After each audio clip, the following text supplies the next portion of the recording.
വിചാരിക്കട്ടെ. ദേവദൂതൻ അവരോട് പറഞ്ഞു, ഭയപ്പെടേണ്ട, ഇതാ സകല ജനത്തിന് വേണ്ടിയുള്ള വലിയ സന്തോഷത്തിന് സദ്വാർത്ത ഞാൻ നിങ്ങളെ അറിയിക്കുന്നു.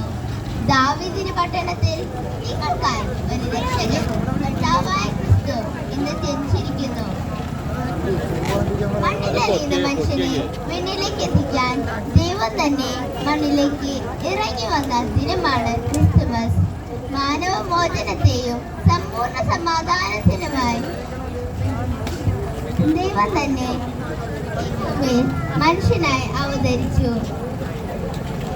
ക്രിസ്തുമസ് എന്ന പദത്തിന്റെ അർത്ഥം ക്രിസ്തുവിന്റെ ബലി എന്നാണ്.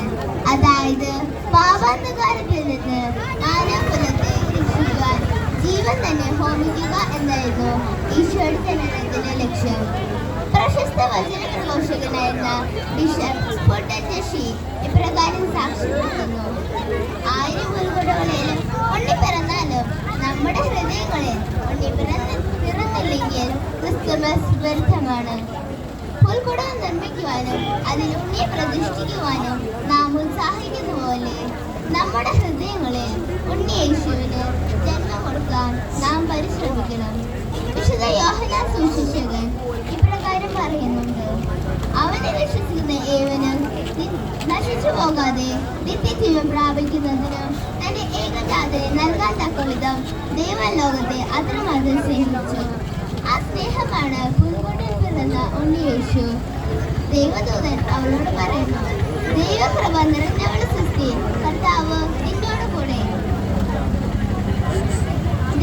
മനുഷ്യനോടുള്ള ദൈവത്തിന്റെ കരുതലും സ്നേഹവും അതിനെ സർവാന്തരങ്ങളും നീക്കി വെളിപ്പെടുത്തുന്ന സുദിനമാണ് മംഗളവാർത്ത. മാനവരക്ഷയ്ക്കായി അനാദിയിലെ നിശ്ചയിച്ചുറപ്പിക്കപ്പെട്ട പഴയ നിയമ ഗ്രന്ഥങ്ങളിലൂടെ വാഗ്ദാനം ചെയ്യപ്പെട്ട ഒരു വലിയ രക്ഷാകര പദ്ധതിയുടെ പരിസമാപ്തിയായിട്ട് വേണം മംഗളവാർത്തയെ നാം കാണാൻ. മംഗളവാർത്ത ഒരു രക്ഷകന്റെ ജനനത്തിലൂടെ അവസാനിക്കുന്നതല്ല, മറിച്ച് ഓരോ ജനനത്തിലൂടെയും കർത്തവ്യ നിർവഹണത്തിലൂടെയും അത് ഇന്ന് തുടരുന്നുണ്ട്. ജീവിതം നാം എടുക്കുന്നതും തയ്ച്ചുവളരുന്നതും ദൈവത്തിന്റെ കരവേലയിലാണ്. ആ ദൈവത്തിനെ പ്രവേശിക്കുവാൻ ഒരിക്കലും മടിക്കാൻ സാധ്യതകളില്ലാത്ത വാതിലുകളാണ് നമ്മൾ. രക്ഷകന് ജന്മം കൊടുക്കാനുള്ള യാത്ര മാതാവ് യൂസഫിതാവും ചേർന്ന് പൂർത്തിയാക്കുമ്പോൾ രക്ഷകന്റെ സദ്വാർത്ത ദൂതൻ ആദ്യം അറിയിക്കുന്നത് പാവപ്പെട്ട ആട്ടിടയരെയാണ്. ദൂതന്റെ വാക്കുകൾ അവരെ ഭയമുളവാക്കിയെങ്കിലും അവർ ബത്ലഹേമിൽ പോയി ദൂതൻ പറഞ്ഞ സംഭവം നേരിൽ കണ്ടു.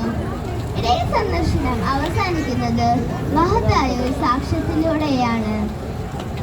അനന്തരം ശിശുവിനെ കുറിച്ച് തങ്ങളോട് പറയപ്പെട്ട കാര്യങ്ങൾ അവർ മറ്റുള്ളവരെ അറിയിച്ചു. പുൽക്കൂട്ടിലേക്കുള്ള യാത്രയിൽ അവർ ഇടയന്മാർ മാത്രമായിരുന്നു. എന്നാൽ തിരിച്ചു വന്നപ്പോഴേക്കും അവർ അപ്പസ്തോലന്മാർക്ക് സമന്മാരായി മാറി. അതായത് ഈശോയെ നേരിൽ കണ്ടിട്ടുള്ള ആരും വെറുതെ തിരിച്ചു വന്നിട്ടില്ല. അടുത്ത യാത്ര ജ്ഞാനികളുടേതാണ്. കഴിഞ്ഞിടെ കാഴ്ചകളുമായി നക്ഷത്രത്തിന്റെ വഴിയെ അവർ രക്ഷകനെ തേടി ഇറങ്ങി. അറിവും അധികാരവും ഉണ്ടായിരുന്ന അവർ ഇതെല്ലാം മാറ്റി നിർത്തി സ്വയം എളിമപ്പെട്ടതുകൊണ്ട് അവർക്ക് രക്ഷകന്റെ അരികിൽ എത്തിച്ചേരാൻ സാധിച്ചു.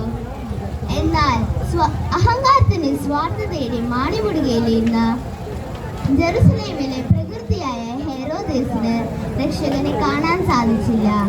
കാരണം രക്ഷകനെ തേടി ഇറങ്ങണമെങ്കിൽ ആട്ടിടയന്മാരെ പോലെയും ജ്ഞാനികളെ പോലെയും മനസ്സിൽ ലാളിത്യം സൂക്ഷിച്ചുകൊണ്ട് അഹങ്കാര ചിന്തകൾ വെടിയുന്നവരായിരിക്കണം നമ്മൾ.